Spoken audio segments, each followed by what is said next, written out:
holding the right rear tyre down for husband Phil. News.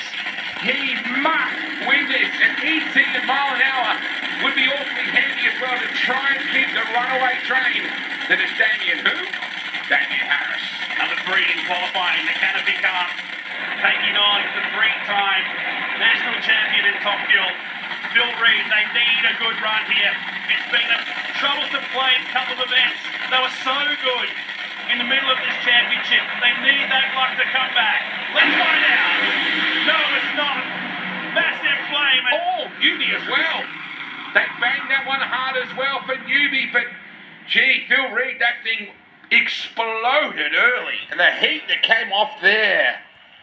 Boy, that Hydrolink, Valvoline, McDonald's team immediately trying to work out what just happened there.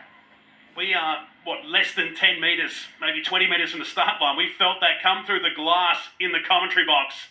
Sure you felt that in the stands. Heck of a drive job too from Phil, because that thing was turning hard right. Let's look at your gear wrench replay. Wow. Oh man, we say wow, and that's with no disrespect intended, because I know that is, well, that lifted the blower big time too for Newbie. And remember, they were thrashing just to get this car Correct. out here for this run. Both teams were, Noobs, both, oh my goodness me. See that kind of flame in this kind of daylight. That is enormous amount of power being expressed out of the Hydrolink car. You know, with Newbie and Phil just doing that, we often lose track of the sheer manpower and the financial investment. As those teams go down the return road, would you please put your hands together for these teams, because the economic impact on a team like that, the manpower, the emotion that goes into this, and when you see this happen, that just hurts. Benny Bishop, my goodness me. One of those weekends you just want to forget, Bruce Reid. Yeah.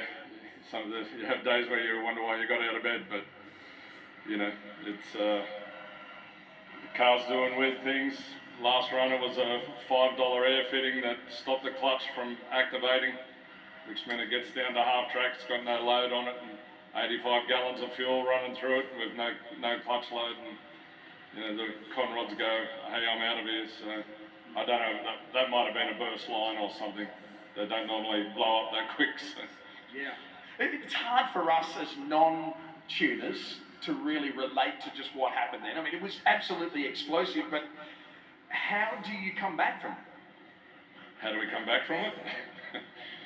You go back to your trailer and open your cupboard and pull another sacrificial lamb.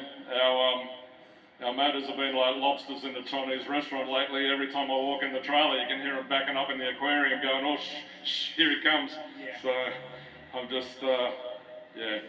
But thanks to Hydrolink, and we spilled a bit of Valvoline oil out there, and I'd also like to say hi to my wife Kim at home.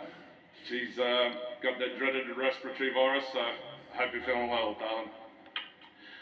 Like lobsters in a Chinese restaurant saying, shh, here he comes. Brucey, that is one of your best, mate. I've got to say, commentary gold. I know you didn't want it, but this is real time. And let's not take away the fact that drive job to recover the car for Phil Reid, that's experience playing a big part. A fuel line has come off at least there. On the other side of the track, supercharger being lifted off the Rapisada car in what was a very busy pass in that second pairing. It's very rare you see it go kaboom right off the hit like that. That is one of the anomalies.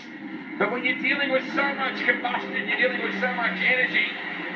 Oh, what a drive job from Phil to keep that thing from turning over. Lucky that Newbie was out of town by the time he crossed the line. So with all that said and done, Newbie had won the race. Yeah, but at a cost as well, because that certainly lifted the blower big time. So this team has to thrash to turn things around again.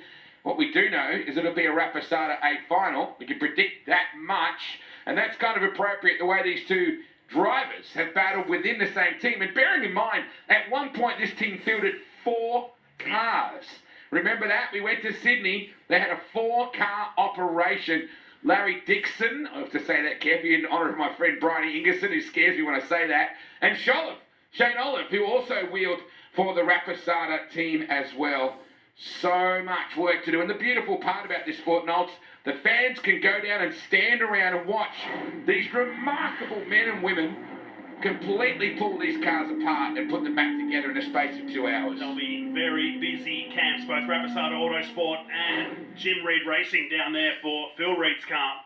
So that sets the final round as they retrieve the canopy car from down in the track. Our track crew giving it a little bit of a scrub down here at the start line, and no doubt there'll be some slippery stuff out there to mop up. Boy, it's getting hot in the kitchen here at the Winters.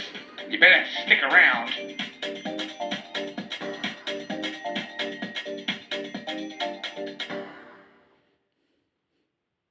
When it affects the Central West, others believe it's not